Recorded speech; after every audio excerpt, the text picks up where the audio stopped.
Hello students, today we will discuss our second chapter, the new kings and kingdoms. In history, many new dynasties emerged after the 7th centuries. 7th century के बाद हमारे सामने बहुत सारी densities आती हैं.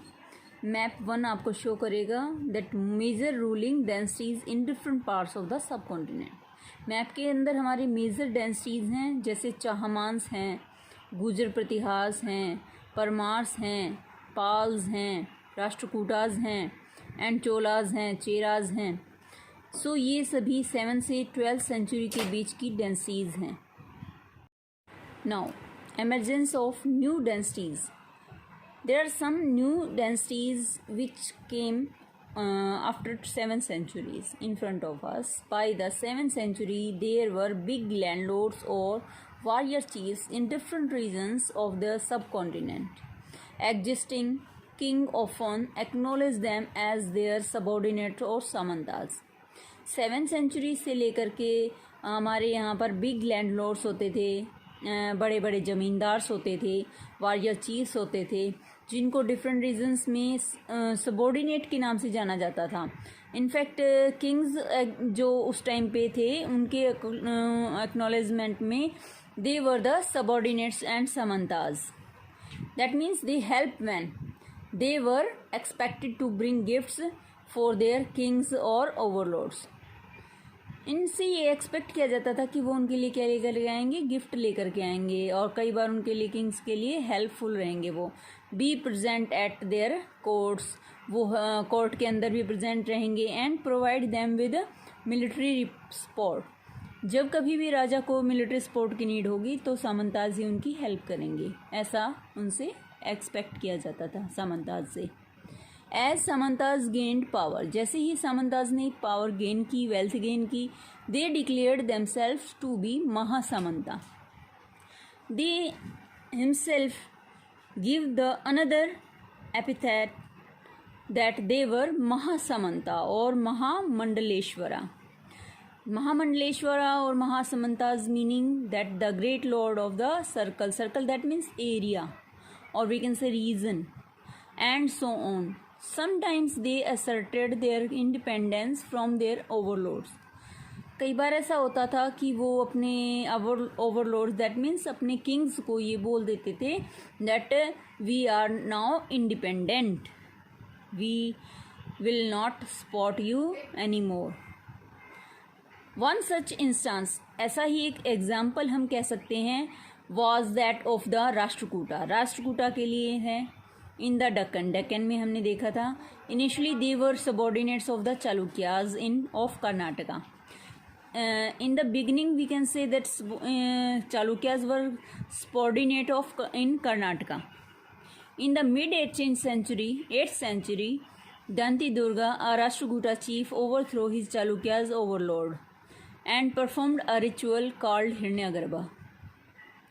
8th century में ऐसा हुआ, दंती दुर्ग नाम के एक राष्ट्रकूट चीफ थे, उन्होंने अपने ओवरथ्रू कर दिया चालुक्याज के ओवरलॉर्ड. दैट मीन्स अपने मालिक को बिल्कुल कह सकते हैं नकार दिया, और एक रिचुअल परफॉर्म किया जिसको हिरण्यगर्भ कहा गया. इसका मीनिंग क्या होता है? लिटरली इसका मीनिंग होता है golden womb. And when this ritual was performed with the help of Brahmins की हेल्प के साथ ये रिचुअल किया जाता है, and it was thought to lead to the rebirth. ऐसा सोचा जाता है कि ये रीबर्थ होता है सेक्रीफाइस कर, दैट मीन्स जो रिचुअल करवाता है उसके लिए वो यदि बाय बर्थ क्या नहीं है, क्षत्रिय नहीं है, सो वो ऐसा रिचुअल करवा कर के उसका रीबर्थ हो जाता है एक क्षत्रिय के रूप में. The Gurjar Pratihara. Harishchandra were Brahmins who gave up their traditional professions and took to arms, successfully establishing kingdoms in Karnataka and Rajasthan respectively. कि ऐसे ही दो और एग्जाम्पल हैं, हम बात करेंगे. कदम मौर्य श्रमण है एक तो, and second one is the Gurjar Pratihara. Harishchandra and Brahmans who gave up their traditional performance. In other words, In other cases, men and from enterprising that means familiar families, used their military skills to carve out kingdoms.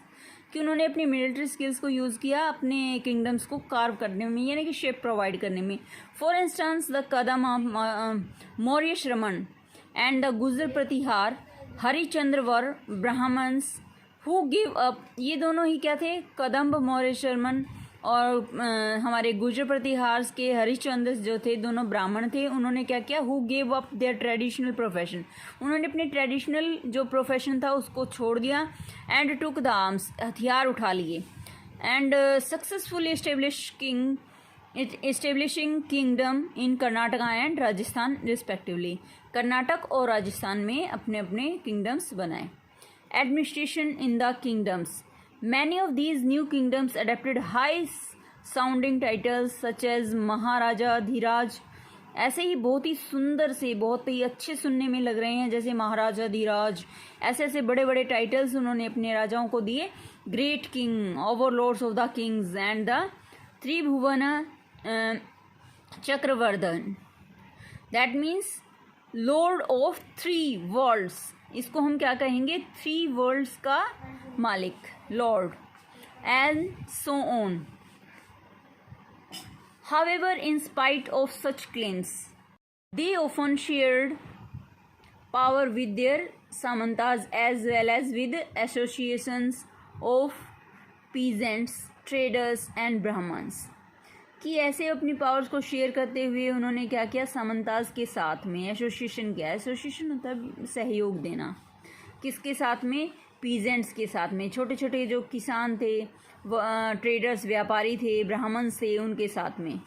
In each of these states resources were obtained from the producers. कि जो ये states थी इनके अंदर जो जितने भी resources हमारे पास अवेलेबल थे उनको क्या किया? उन्होंने प्रोड्यूसर्स से ऑब्टेन किया. That is peasants, cattle keepers, artisans and who were often persuaded or compelled to surrender part of what they produced. उनको परसुएड कर लिया जाता था. दैट मीन्स कि मना लिया जाता था, कंपेल कर दिया जाता था, या तो उनको मतलब प्रेशराइज कर दिया जाता था या फिर इजीली उनको परसुएड कर दिया जाता था. सरेंडर कर देते थे वो अपनी पार्ट को, जितना भी वो प्रोड्यूस करते थे, what they produce. And sometimes they were claimed as rent. कई बार उन्हें रेंट के रूप में मतलब बहुत सा मतलब चीज़ें मतलब देनी पड़ती थी उन्हें अपने लॉर्ड्स को. Due to a lord who asserted that he owned the land. Reason क्या होता था उसके पीछे? कि वो उनकी जो लॉर्ड हैं, दैट मीन्स उनके जो मालिक हैं, वो अपनी जो उनकी ज़मीन है उसको ऑन कर लेंगे, अपना लेंगे. यदि उन्होंने मतलब रेंट नहीं दिया तो वो उनकी ज़मीन को छीन लेंगे. Revenue was also collected from traders. Traders से भी रेवेन्यू लिया जाता था.